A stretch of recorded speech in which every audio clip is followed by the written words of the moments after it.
चलिए, हम लोग का टॉपिक क्या है? ये टॉपिक है use of to infinitive with have, यानी हैव जो है, हैव के साथ टू इन्फिनेटिव का प्रयोग। तो सबसे पहले टू इन्फिनेटिव बोलते किसको, ये समझिए। यानी जो भी वर्ब होता है ना, मेन वर्ब, जिसका V1 V2 V3 V4 V5 होता है, तो वर्ब 1 से पहले टू का इस्तेमाल ही टू इन्फिनेटिव होता है।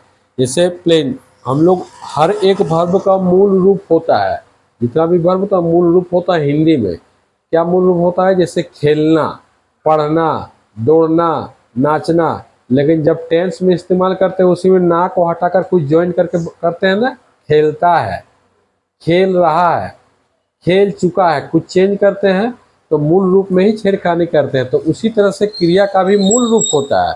तो मूल रूप जैसे कि आप बताइए, खेलना का अंग्रेजी क्या होता है? खेलना का अंग्रेजी क्या होता है?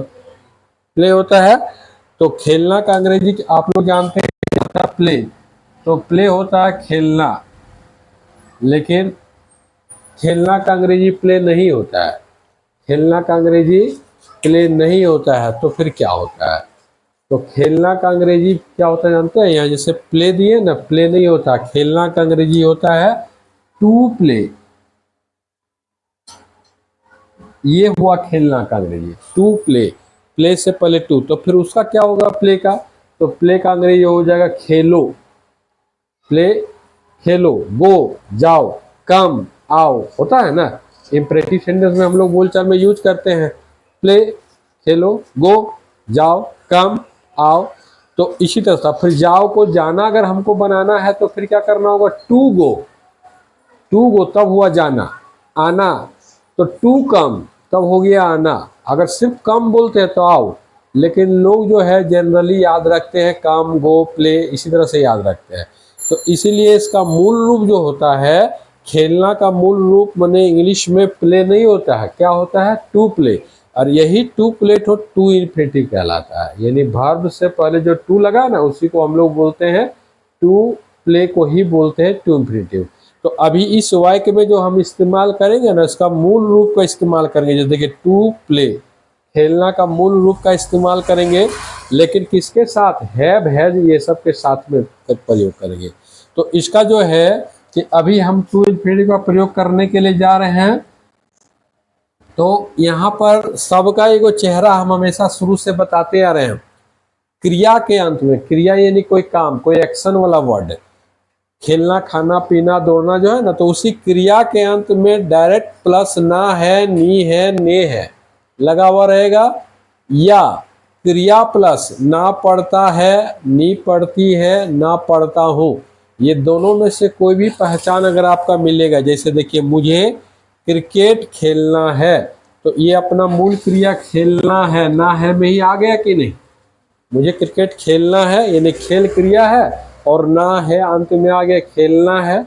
या मुझे क्रिकेट खेलना पड़ता है, खेल ना पड़ता है, ये आपका आया।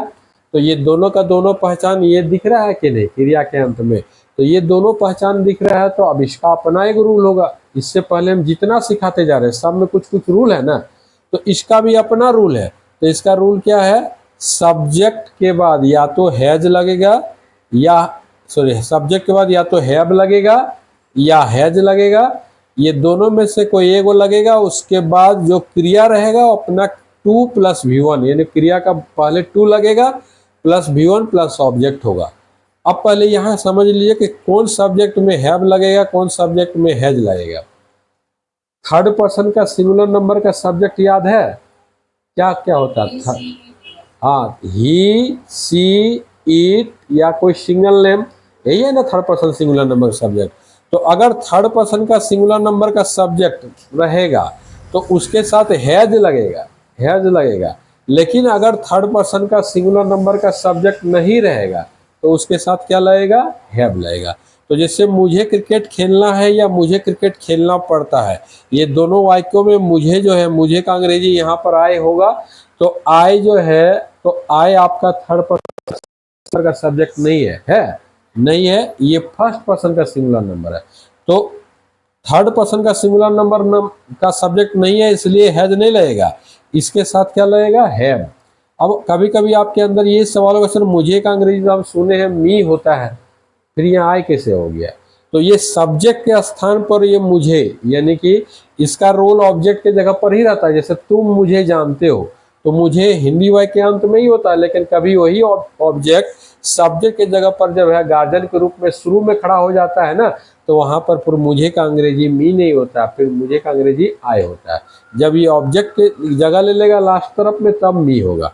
तो मुझे क्रिकेट खेलना या मुझे क्रिकेट खेलना पड़ता है, तो ये दोनों का अंग्रेजी ट्रांसलेशन रूल के अनुसार क्या हो जाएगा? I have to play cricket, I have to play cricket. अब यहाँ पर I have to play cricket, अब ये दोनों वाक्य का एक ही ट्रांसलेशन है। ऐसे भाव देखोगे तो थोड़ा अलग अलग जैसा लगेगा। मुझे क्रिकेट खेलना है, तो पहला वाला वाक्य में लगेगा मुझे क्रिकेट खेलना है, यानी उनको खुशी है, खेलने का मन कर रहा है, इसलिए अपना खुशी के लिए खेलना चाहते हैं पहला वाला वाक्य में। लेकिन दूसरे वाला वाक्य में मुझे क्रिकेट खेलना पड़ता है, इससे लगता है कि हमको मन नहीं, इच्छा नहीं, कुछ मजबूरी वश हमको ये काम तो करना पड़ता है। तो दोनों का भाव अलग जरूर है, ट्रांसलेशन एक ही होगा। जब बोलने का तरीका, जब आपका सिचुएशन आएगा, उससे लोग पता कर लेंगे कि आप इच्छा से खेल रहे हैं या अनिच्छा से खेल रहे हैं। अगर आप खुशी खुशी बोले yes I have to play cricket, तो आपका एक्साइटमेंट बता देगा कि आप खुशी से खेल रहे हैं। अगर आप नर्वस होकर बोलेंगे oh God I don't like cricket but I have to play cricket, तो आपका बोलने का तरीका ही अनिच्छा ही बता देगा कि ये खेलना नहीं चाहता है, लेकिन इसे खेलना पड़ता है। तो इसीलिए बोलने में ही अपने आप चेंज हो जाएगा, आपका भाषा चेंज हो जाएगा, लेकिन बनेगा इसी तरह से, मुझे क्रिकेट खेलना है या मुझे क्रिकेट खेलना पड़ता है, I have to play cricket. तो अब जैसे कि एगो वाक्य इस तरह से बोले, इस तरह का हजारों वाक्य हम लोग बोल सकते हैं। जैसे मुझे सेक्टर 4 जाना है, तो क्या होगा, क्या होगा इसका ट्रांसलेशन? मुझे सेक्टर 4 जाना है, I have to go to sector 4। Go के बाद हमेशा और एगो टू लगता है प्लेस को ही करने के लिए, I have to go to sector 4। अगर हम बोलेंगे मुझे गीत गाना पड़ता है,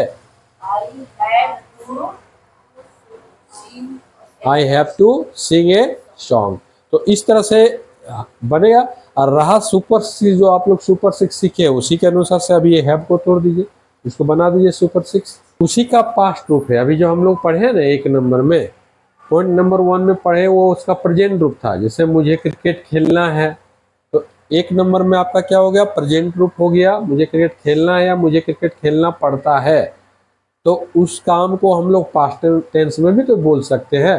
तो पास्ट टेंस में होगा तब उसका पहचान थोड़ा सा जाएगा, बदलेगा। क्रिया यानी जो काम रहेगा, खेलना काम रहेगा, तो क्रिया के अंत में ना था, नी थी, ने थे, या क्रिया प्लस ना पढ़ता था, नी पढ़ती थी, ने पढ़ते थे, उसे पढ़ता है लिखा हुआ था, पढ़ता था। तो यहाँ देखिए मुझे क्रिकेट खेलना था या मुझे क्रिकेट खेलना पड़ता था, तो ये बात अभी का तो बोध नहीं हो रहा है, ये पहले का बोध हो रहा है। तो ऐसी स्थिति में इसका रूल ये चलेगा, subject plus had two plus V1 plus object, यानी हैव हैज नहीं लगेगा, क्या लगेगा? हैड। उसी का हैव हैज का पास्ट रूप हो गया हैड, तो उसी के अनुसार बन गया मुझे क्रिकेट खेलना था या मुझे क्रिकेट खेलना पड़ता था। तो क्या हो गया? I had to play cricket, I had to play cricket. अब इस तरह का कोई भी वाक्य रहेगा, जैसे मुझे गीत गाना पड़ता था, तो क्या होगा? I had to sing a song. मुझे सेक्टर 4 जाना था, I had to go to sector 4। और क्या नहीं, इसमें नहीं चेंज होगा, ये हमेशा 2 प्लस V1 ही रहेगा, ठीक है। तो आई हैड, अब इसका जो है सुपर 6 भी तोड़ोगे तो कोई चेंजिंग नहीं होगा, नेगेटिव इंट्रोगेटिव जो तोड़ोगे ना, तो जैसा है वैसा ही रहेगा आपका। तो इस तरह से I had to play cricket एगो हम एग्जाम्पल दिया। अब इस तरह का हजारों एग्जाम्पल हो सकता है कि मुझे पटना जाना पड़ता था, तो मुझे पटना जाना पड़ता था, तो I had to go to Patna, बस ये फार्मूला है। तो ये इसका कौन सा रूप हो गया? पास्ट हो गया। अब इसका भी एगो फ्यूचर होगा ना, जैसे कि आपका फ्यूचर में भी कोई प्लानिंग होगा कि मैं स्पोकन इंग्लिश सेंटर आता हूँ तो मुझे अंग्रेजी बोलना होगा, भविष्य में बोलना होगा, कि इसमें एक प्रेजेंट हुआ, दूसरा पास्ट हुआ, इसी का फ्यूचर है। क्रिया के बाद ना होगा, नी होगी, ने होंगे, या क्रिया प्लस ना पड़ेगा, नी पड़ेगी, ने पड़ेंगे। ये दोनों का रूल क्या होगा? सब्जेक्ट प्लस विल हैव, देखिए सेल हैव भी होता है, विल हैव, लेकिन स्पोकन इंग्लिश में विल हैव सिखाएं, विल का प्रयोग इसलिए विल का ही लिखे हैं। तो subject plus will have two plus V1 plus object. तो देखिए यहाँ पर मुझे क्रिकेट खेलना होगा या मुझे क्रिकेट खेलना पड़ेगा, ये दोनों का ट्रांसलेशन आपका क्या हुआ, I will have to play cricket, मुझे क्रिकेट खेलना पड़ेगा, I will have to play cricket. तो रहा सवाल क्या, इसमें जैसे I will have to play cricket मतलब आने वाले भविष्य में ये काम हमको करना होगा। विल हैव टू लगा देने से ऐसा पता चलता कि अभी करना है या कर लिए थे, आने वाले समय में करना पड़ेगा। तो इस तरह का ये कोई भी काम जो आने वाले समय में आपको करना होगा, जैसे कि मुझे नौकरी पाना होगा, तो ये भी भविष्य के लिए आप कल्पना वर्तमान में कर रहे हैं, तो मुझे नौकरी पाना होगा तो इसी रूल से बनेगा, I will have to get a job. ठीक है, मुझे मुंबई जाना पड़ेगा, I will have to go to Mumbai. ठीक है, मुझे टीवी देखना होगा, I will have to watch TV. तो इस तरह से ये सारा का सुपर 6 आपका जो है ये इसके अनुसार से आप तोड़ेंगे, इसमें विल का सहारा लेंगे और विल के अनुसार से तोड़ेंगे। तो ये आपका टोटल जो है सुपर 6 आप लोग तोड़ लीजिएगा।